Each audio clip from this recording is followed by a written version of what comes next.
हाँ जी प्यारे मित्रों, नमस्कार। स्वागत है आप सभी का उड़ान मास्टर एकेडमी में। आज के इस वीडियो में हम चर्चा करने वाले हैं यूपी ट्रिपल एससी का जूनियर असिस्टेंट की कट ऑफ को लेकर, जिसका एग्जाम आपका 27 अगस्त को हुआ था। तो पेपर का लेवल को ध्यान में रखते हुए हम इसके कट ऑफ की चर्चा करेंगे और साथ में हमने एक पोल भी करवाया था, उस पर भी चर्चा करेंगे। और साथ में आपके जो क्वेश्चन आ रहे हैं कि आखिर कितने बच्चों को टाइपिंग के लिए बुलाएंगे, पेपर का लेवल कैसा था, कुल उपस्थित तो आपको पता ही है 21,977 छात्र उपस्थित थे, और आंसर की आखिर इसकी कब तक आ जाएगी, तो हम इसके बारे में पूरी चर्चा करेंगे। उससे पहले अगर आप हमारे चैनल को अभी तक सब्सक्राइब नहीं किए हैं तो मित्रों सब्सक्राइब जरूर कर लें, वीडियो को लाइक कर देना और दोस्तों में शेयर कर देना। सबसे पहले तो मैं आपसे क्षमा प्रार्थी हूँ कि थोड़ी देर में ये हम आपसे वीडियो बना रहे हैं, लेकिन फिर भी एक सटीक जानकारी हम आपको इस वीडियो में देंगे, क्योंकि मैं थोड़ा गाँव चला गया था, ऊपर से थोड़ा स्वास्थ्य भी नहीं सही था, तो इसके चक्कर में आपके पास वीडियो ये नहीं पहुंचा पा रहे थे और लगातार आप सभी के मैसेज आ रहे थे कि सर कट ऑफ के बारे में बताएं, क्योंकि पेपर का लेवल वाकई में बहुत काबिल तारीफ था। यानी कि कह सकते हैं कि इतना टफ पेपर तो नहीं हो सकता है ना, बहुत ज़्यादा टफ पेपर था। लेकिन चलिए फिर भी हम कुछ आंकड़े आपके सामने उपस्थित करके आए हैं, ठीक है, कि आखिर इसकी कट ऑफ कितनी जाएगी। तो सबसे पहले मैं आपको बता दूं कि आखिर कितने बच्चों को हम टाइपिंग के लिए बुलाएंगे। तो आपको ये भी जानकारी होनी चाहिए कि लगभग 8 गुना बच्चों को हर हाल में टाइपिंग के लिए बुलाया जाएगा। 8 गुना बच्चों को हर हाल में टाइपिंग के लिए बुलाया जाएगा। तो इस प्रकार से देखेंगे तो इसमें उपस्थित, जैसे मान लो पदों की संख्या कितनी थी, 1262 पदों की संख्या है, ठीक है। 1262 के हिसाब से देखेंगे तो इसमें आपके लगभग 10,096 बच्चे को बुलाया जाएगा टाइपिंग के लिए, ठीक है। 10,096 बच्चों को टाइपिंग के लिए बुलाया जाएगा, चूँकि आपके पास कुल उपस्थिति थी 21,977। तो इतना मान के चलिए कि जितने भी उपस्थित हुए थे उसमें से 50% को हर हाल में बुलाएंगे, ठीक है। 50% को हर हाल में बुलाएंगे। और पेपर का लेवल जो मैं मित्रों बता दूं तो बहुत हार्ड, बहुत हार्ड, बहुत हार्ड, अगर मैं बोलूं तो वाकई में बहुत हार्ड, ठीक है। अगर आप कोई कह रहा है कि पेपर का लेवल ईजी था तो मैं नहीं मान सकता हूं इस पर कि हाँ कि पेपर का लेवल ईजी था। नहीं मित्रों, पेपर का लेवल वाकई में बहुत हार्ड था। और जूनियर असिस्टेंट का पेपर भी वैसे भी थोड़ा हार्ड तो आता ही है, थोड़ा डीपली वो पूछता है, ठीक है।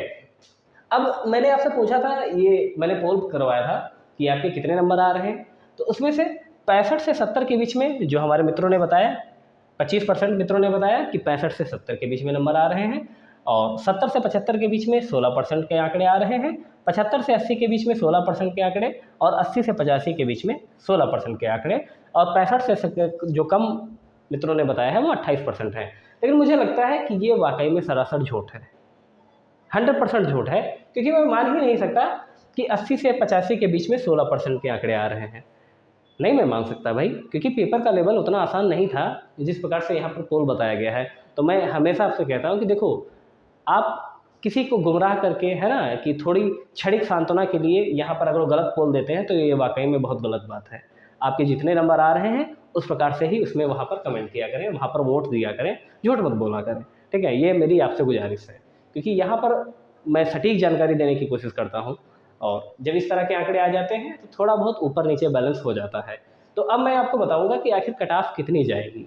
तो कट ऑफ के लिए सबसे पहले तो आप इतना जान के चलिए कि जिनके भी जनरल में नंबर, क्योंकि पेपर का लेवल इतना हार्ड था कि मैं बता नहीं सकता, लेकिन चलिए ठीक है मैं बता रहा हूँ कि जिनके भी, अगर जो मैं पेपर के लेवल के आधार पर बोलूँ तो पेपर के लेवल के आधार पर जिनके भी 60 प्लस नंबर आ रहे हैं, अभी कुछ दिनों में आपकी आंसर की आ जाएगी, ठीक है। कुछ दिनों में हो सकता है कि आपका अगले 4-5 दिनों में आंसर की आ जाए। तो अगर जो जिनके भी आंसर की से 60 प्लस नंबर आ रहे हैं तो वो आराम से अपनी टाइपिंग को शुरुआत कर सकते हैं।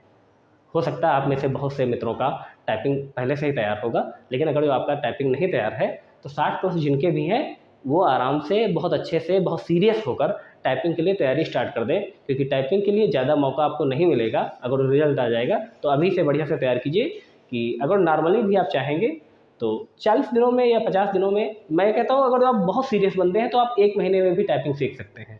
लेकिन अगर फिर भी आप थोड़ा धीरे धीरे भी सीखेंगे तो 2 महीनों में आप सीख जाएंगे। और यूपी ट्रिपल एससी का थोड़ा रहता है कि ये बड़ा कछुआ चाल स्पीड में चलता है, तो 2 महीनों का मौका आज से भी आपको मिल जाएगा। तो मैं कह रहा हूँ कि जिनके भी 60 प्लस नंबर आ रहे हैं तो वो आराम से अपनी टाइपिंग के लिए शुरुआत कर सकते हैं।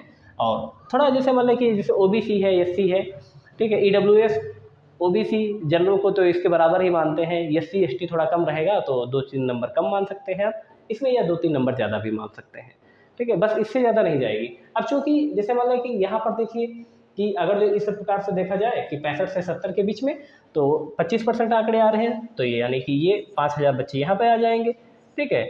और 16 और इंटू 12 करेंगे तो लगभग इसमें 2000 बच्चे यहाँ पर आ रहे हैं 70 से 75 के बीच में, और 75 से 80 के बीच में भी 2000 आ रहे हैं। अगर इस प्रकार से भी आप देखेंगे तो लगभग 9000 बच्चे आ रहे हैं, और चूंकि बुलाएंगे कम से कम 10,096 बच्चे को, तो अगर इस प्रकार से भी आप देखेंगे कि अगर जो यहाँ पर जिन्होंने अपने आंकड़े दिए थे, अगर जो ये बिल्कुल सही है, तो इस प्रकार से भी आपका 65 तो आराम से बन रहा है कि जिनके 65 आ रहे हैं तो वो आराम से तैयारी कर सकते हैं। लेकिन पेपर के लेवल को ध्यान में रखते हुए मैंने बताया है आपसे कि जिनके भी 60 प्लस नंबर आ रहे हैं तो वो आराम से तैयारी कर सकते हैं। चूँकि मैंने आपको पिछले वीडियो में बताया भी था कि कैसे आपको तैयारी करनी है टाइपिंग की, वो भी तैयारी आप कर सकते हैं। और क्योंकि जो ये ना हिंदी भी जो 30 नंबर का आपका पूछा गया था उसका भी बहुत बढ़िया स्तर की हिंदी पूछी गई थी। जीके जीएस तो काफ़ी डीपली में पूछ लिया गया था। अमूमन आप याद करते हैं कि रूमी दरवाज़ा कहाँ है, तो आप याद करते हैं कि ये भाई लखनऊ में स्थित है, लेकिन पेपर में पूछ लिया गया है कि रूमी दरवाज़ा की लंबाई ही बताई कितनी है। मतलब इतना डीपली क्वेश्चन पूछ रहा है, ऊपर से आप कह रहे हैं कि हमारे नंबर इतने आ रहे हैं। तो अगर आप कह रहे हैं तो आपकी बात पे हम यकीन करते हैं, लेकिन फिर भी मैं हमेशा आपसे कहता हूँ कि जो कुछ भी हुआ करें आप सत्य बोला करें, यहाँ पर सत्य जरूर लिखा करें, क्योंकि यहाँ से बहुत सारे आंकड़े तैयार किए जाते हैं। तो लेकिन फिर भी अगर यहाँ के भी आंकड़े मैं तैयार करता हूँ तब भी आपके नंबर ये जो मैंने आपको बताया है 9000 प्लस बच्चे आ रहे हैं, तो 65 प्लस जिनके भी आ रहे हैं वो आराम से टाइपिंग के लिए तैयारी कीजिए। और अगर जो आपसे 65 से नीचे भी आ रहे हैं तभी अपने आप को हार मत मानिएगा कि मेरा नहीं हो पाएगा टाइपिंग के लिए, आपको ज़रूर 100% बुलाया जाएगा। जिनके भी 60 प्लस नंबर आ रहे हैं वो आराम से बढ़िया से अच्छे से टाइपिंग के लिए कोई कोचिंग ज्वाइन कर लें, है ना। तो कोई दिक्कत नहीं होनी चाहिए आपको, क्योंकि पेपर का लेवल बहुत हार्ड था, कंप्यूटर भी बहुत डीपली पूछा गया था। रीजनिंग के क्वेश्चन थोड़ा मान लिया कि सही थे, लेकिन एक क्वेश्चन दो क्वेश्चन ऐसे थे कि आप आधा आधा घंटा भी अगर उसको ट्राई करते तब भी नहीं आता आपका। एक उसका था ना नंबर सीरीज का एक क्वेश्चन था, तो मुझे लगता है कि अगर आप उसको 1 घंटा भी ट्राई करते तब भी उसका आंसर नहीं आ रहा था। तो फिर अब जैसे मान लिया कि अब जब आंसर की आएगी तो उसमें आपको पता चल जाएगा आखिर किस क्वेश्चन का कौन सा आंसर सही है। और हालांकि बढ़ चढ़ के आप सभी ने उसमें हिस्सा लिया, अच्छी बात है, और आपका सिलेक्शन 100% निश्चित होगा। टाइपिंग के लिए अभी से प्रिपरेशन स्टार्ट कर दीजिए, और कोई भी दिक्कत हो तो कमेंट कीजिएगा, हमारे टेलीग्राम से जुड़ जाइएगा। और जो भी मित्र हमारे जो नई वैकेंसी आने वाली है आपकी जूनियर असिस्टेंट की 3800 प्लस पोस्ट के लिए, अगर उसके लिए आप तैयारी करना चाहते हैं तो उसका भी लिंक हम आपको डिस्क्रिप्शन में दे देंगे, क्योंकि वहाँ पर पेपर के लेवल के आधार पर हम आपको नोट्स प्रोवाइड कर रहे हैं मात्र 76 रुपये में, ठीक है। और वो भी 1 साल के लिए आप उस ग्रुप में अवेलेबल रह सकते हैं। आप किसी भी एग्जाम की तैयारी कर रहे हो, आप सब के लिए वो मोस्ट ज़्यादा इंपॉर्टेंट है, तो आप वहाँ से भी जुड़ जाना, ताकि जो इस बार गलती रह गई है, जो इस बार डाउट्स रह गए हैं, वो अगली बार आपके ना रहें, क्योंकि हम आपको ऐसे ही क्वेश्चन आपको प्रोवाइड कराएंगे जहाँ से क्वेश्चन आपके बनते हैं। तो उम्मीद करते हैं आपको ये वीडियो पसंद आया होगा। पसंद आया हो तो ज़रूर लाइक करना। और मैं फिर एक बार कह रहा हूँ कि जिनके भी 60 प्लस नंबर आ रहे हैं वो आज से ही, अभी से ही कहीं जाएं, किसी इंस्टीट्यूट में बात कीजिए और अपनी टाइपिंग को स्टार्ट कर दीजिए। आंसर की आने पे सारी चीज़ें थोड़ा और स्पष्ट हो जाएंगी कि आखिर आपके कितने क्वेश्चन सही हो रहे हैं। और आंसर की बहुत जल्द आ जाएगी, ज़्यादा से ज़्यादा 1 हफ्ते के अंदर आपके आंसर की तो आज, अभी तक तो आंसर की आ ही जानी चाहिए थी लेकिन नहीं आ पाई है, लेकिन फिर भी वो आ जाएगी। जैसे मान लें कल संडे पड़ रहा है तो कल तो आप ना ही मानिए, अगले हफ्ते में हर हाल में आंसर की आ जाएगी। तो बस कोई डाउट हो कमेंट करिएगा और दोस्तों में शेयर कीजिएगा, वीडियो को लाइक करिएगा और चैनल को सब्सक्राइब कर लेना। नमस्कार मित्रों।